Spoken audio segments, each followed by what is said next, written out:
Welcome to Kenton's videos. Enjoy the video. In this video, I will explain how to update Dodge Dart Uconnect Easy Guide.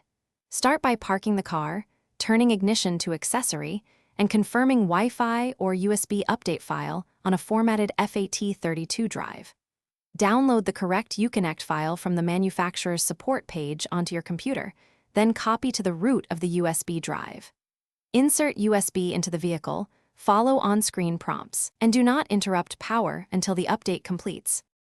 Check your current Uconnect version in settings so you know if an update is needed, and confirm available storage space on the system.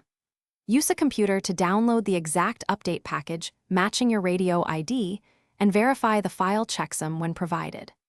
Format a USB drive to FAT32, copy the unzipped update files to the root directory, then safely eject the drive before taking it to the vehicle for installation.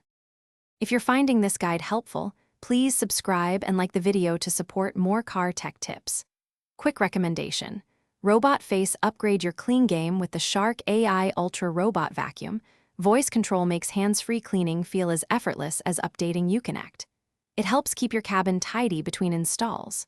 Check the description for the link and other deals, and if you want more product pics, let me know. Now let's get back to the video.